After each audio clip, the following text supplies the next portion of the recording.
Ready to hit the pause button on your parenting fails? Ready to feel better about your parenting? Welcome to Parenting Pause, the podcast, where all of you is welcome. I'm Leslie Potter, the founder of the Pure Joy Way, a mother, a parent coach, and a fellow traveler on this journey to wake up in our parenting. And I believe together we can make this a better world for ourselves and our kiddos. Hello, lovies. So as I said yesterday, it can be quite debilitating, quite painful, quite intense to face into these patterns, especially the pattern around how much we are trained into that approval, and especially the approval of others. I know I found this in my parenting, and so many parents I work with have this because we want that approval of our parents. We want the approval of the external world. We want the approval that we're seeking in our minds. You know, the mind tells us that to be a good parent, it needs to look a certain way, or our children need to look a certain way for us to experience that sense that we get the approval of the external and also the approval of our internal projections that we have on ourselves of what it means to be a good or a bad parent. So this is where a lot of the discomfort and the pain can come from, because when our children won't join us, and a lot of the reason I feel that they're not joining us is because we're a bit divided in how we parent. When we start moving into a more conscious parenting, it is all conceptual. We really don't know what the experience is. Like I said, you know, I'm raising a daughter to say no, just not to me, right? I mean, I really didn't have a sense of what that would look like on the other end to raise a daughter not to be a pleaser. And let me tell you, it's painful to my pleaser, right? Because I see this reflection of someone that's not a pleaser, that's really able to take care of themselves, that loves themselves, but my pleaser sees it as like, no, that's not okay. That's rude and that's selfish. And so I really have to check over and over and over, because I created this environment, and that's what you're working to do, for this child to be who she is, to release her from my projections of who she needed to be. And yet when I see who she is, it can still create some of that pain. And that's when it does.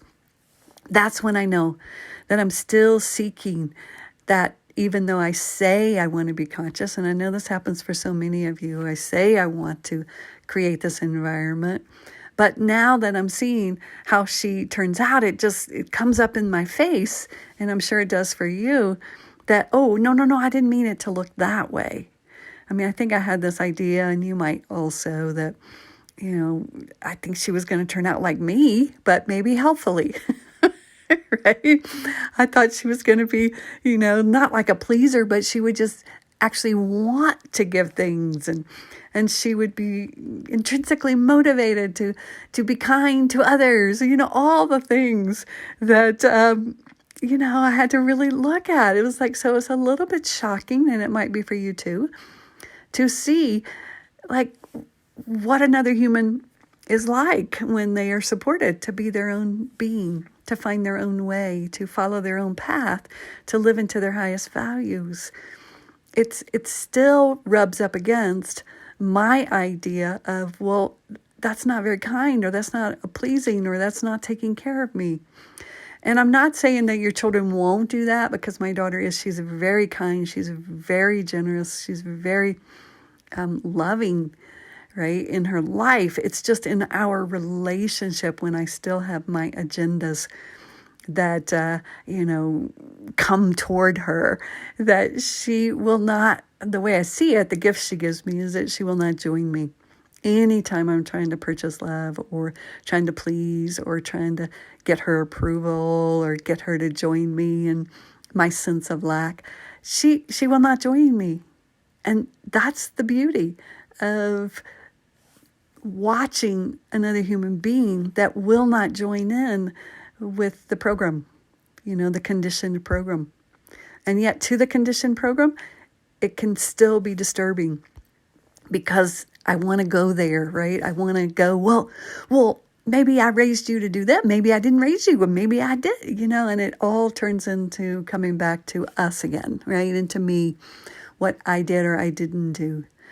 But I can promise you, if you keep safe seeding, if you keep loving yourself, you will begin to challenge your own way of how you treat yourself, and only giving yourself approval if you act a certain way or if you raise your child a certain way.